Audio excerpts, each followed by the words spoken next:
This is a demonstration of what we can create together about lessons that transform people's lives.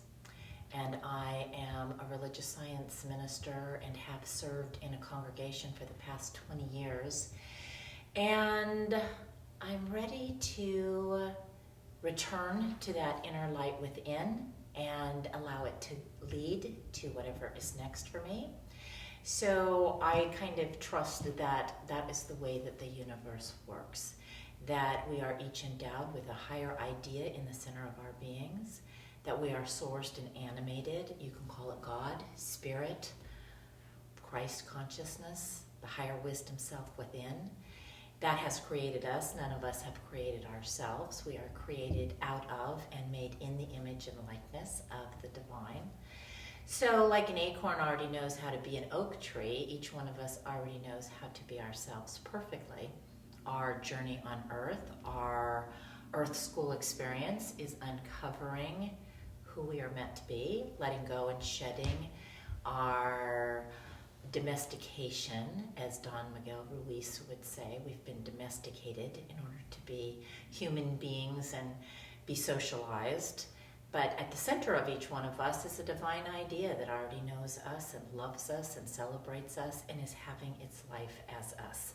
So as we court that divine, as we move inward, as we allow it to lead, as we practice through quiet, centering, meditations, turning within, we receive intuition and guidance. And so then we know what that divine idea is and what it would have for us.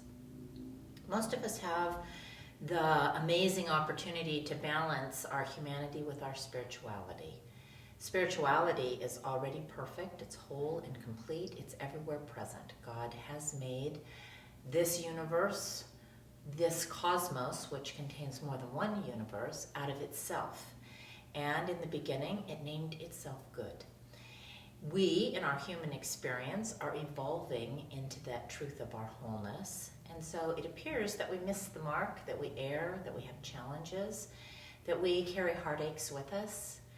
But in the center of our being, the source of the life that we are is not diminished by anything that has happened to us. Everything that comes to us comes for a purpose. It comes to empower us. It comes to grow us. It comes to allow more pure spirit to reveal itself in our humanity. So where we take a lesson away from a human experience and diminish ourselves, the purpose that we would have, really the purpose the universe would have for giving us that lesson, was that we would be more spirit, not more human. And we live in a balance between the spiritual world and our humanity. I like to say humanity is messy. And most of us know exactly what I'm talking about when I say that. Spirituality is perfect. So when we bring the two together, we have the ability to infuse every moment with truth, with wisdom, with intelligence, with divine right action, with compassion. So the kingdom of heaven, here on earth now, is our bringing forth that higher idea to love, support, and nurture one another. So the times of meditation, or quiet times, are times that we actually move out of the word part of our brain and into the stillness, and that's where intuition reveals itself. Jesus, the master teacher, I do not believe was an exception, I believe was an example. And I believe that the cross is an interesting symbol.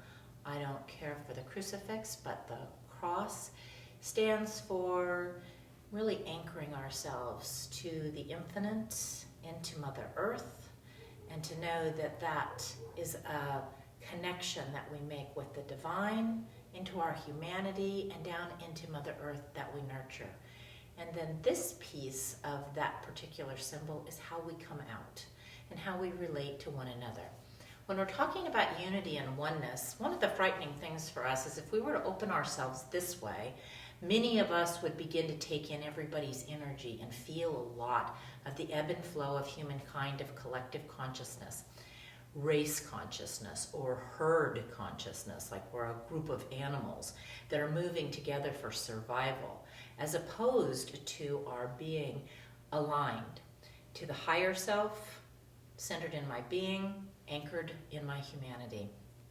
Then I come out. And I come out in light and love, and just like the darkness has no power over the light, God is illumination. God is not light and not dark. God is everything, light and dark. The seed germinates in the darkness, so an idea germinates in our heart center, but it takes both. And when we want to come out to other people, we want to come out from that place of light and from illumination and from connectedness. So meditation is simply for the purpose of moving beyond that busy thinking mind, that busy grocery list, what I have to do today, to where we really anchor into, if only for a moment, to the stillness, that source, that creative energy that gave us the life that we are experiencing, that is the highest idea and knows exactly how to be itself. We don't have to tell it what we want. And prayer, the highest form of prayer, is to reconnect us to our source. It's not to ask or beseech for something. Many of us in our messy humanness and challenges go to prayer to get something from God, and God is already pouring every aspect of itself forth in us, through us. We must become it in order to have it. So for those of us who want more love in our life, we need to be the love that we seek in the world. For those of us who would like more prosperity, we need to be prosperous in our consciousness. Easy way to do that is to look around and see the plenty, the multitude that God has poured forth already. Stars, grains of sand. It is God's creation, or the Spirit's creation, to create more of itself. In one apple seed, there is the potential to be an orchard, 1,000,000 more seeds. But what does it take for that one seed to plant and grow and become something? Our responsibility is to tend the soil that the seed of God's idea falls into, that we can create out of it the orchard of the life that we experience. So unity and oneness is our understanding that we're all made out of something that is greater than any one of us. We all have that same essence and energy. We all long for the same things in our human experience, which is usually love and happiness. So if we go back to the source, to our unity, and we watch the way that it creates out of itself, we recognize that Spirit loves diversity, individuality, uniqueness. It loves a multitude of flowers, a multitude of grains of sand. It loves to experience itself. When we align ourselves with that higher truth, we can know too that it longs for us to be unique and different. And it's having its life as each one of us. So if I say I'm an evolved soul and I'm spiritual, and I look to somebody who, say, is on death row, and I say they are not, I've separated myself from the good of God to make that judgment. God is just as present in that individual. Perhaps they don't know that. And maybe they do. Maybe that's the process to their awakening, and I don't understand. It's not for me to understand. It's for me to stand under the idea that there's something greater that's going on everywhere present. That greater idea is having its life as each one of us. So it's having its life as me. It's having its life as that other person. So when I pull myself away from judgments, expectations, attachment to how the world needs to look and be, I move into my spiritual truth, into the allowing. When I allow, I'm awed by how great thou art in all the ways that it shows itself to me. In flowers, in apple trees, in blades of grass, in sand, in stars. The many different ways that God blesses us and gives us the opportunity to see its diversity and see diversity in one another. So religion got very locked into thinking of right and wrong and probably separated itself from its source just in the idea that there was one way to do it and a right way. Instead of looking at every way is the same path onto the one power and presence. Spirituality, for most of us, is awakening of ourselves. And so when we look at Jesus as a master teacher who said, don't you know who you are? Don't you know the one that sent you? Don't you know that you can do greater things than I have ever done? He was saying that it's up to us. I understand a little differently that he died for my sins, but I don't believe that a man with one experience of being crucified left me to not take responsibility for my own life. I believe that in his idea that there's a higher power and presence within me, that I can surrender any of my errors in life, and I can give over to a new idea. So if you change your thinking, you can change your life. And many of us, if we look at our challenges, we get all caught up in the story, in the drama. We like this, we don't like this, we have our judgments, we have our attachments. A new idea might just be to think, there's a higher power here. That higher power knows the highest idea for me in every single moment. When I think on that idea, when I think on that higher idea, I'm lifted out of my challenge for a moment. I open myself to the possibility of what might be wanting to come through in the experience that I've been having. And from that, in faith, my circumstances begin to change. Spirituality for most of us is more of a practical application of our relationship with the divine. Let's see, I have a couple of questions here. The difference between old paradigm unity and new paradigm unity and consciousness. So, old paradigm might be that we all had to be the same. That, well, actually, because we are herd animals, we're programmed to recognize our similarities and our differences. And that's a very old part of our original programming from when we were cave people. When you were a cave person, you got to hang out in a tribe, and it was important to you to notice whether another tribe, whether you were a part of another tribe or not. It was important for you to notice distinctions, because the other tribe might be cannibals, and if you just wandered into their camp, you might be their next meal, and that would not continue you as a species. So we are hardwired to recognize our differences.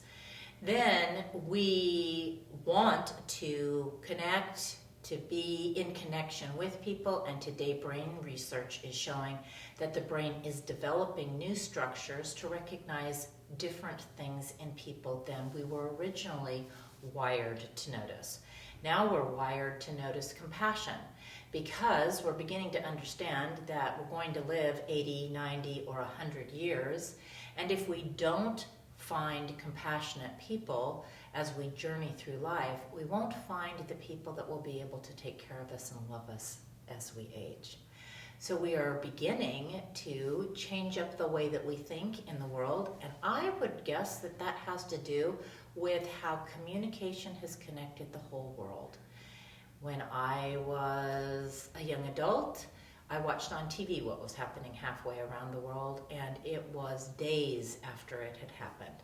And today I can watch on TV something that is happening right now. I can send out a message of something that's happened to me to every single one of my friends in a second. Our ability to connect and communicate has so vastly evolved that I have to say that the spirit of that divine that wants to know itself is manifesting through this new way of connecting people. And we have the invitation before us to figure out how to use it to our advantage to bless us and serve us and connect us. So if I want to know how I'm doing, I can just take a look at the words that are coming out of my mouth.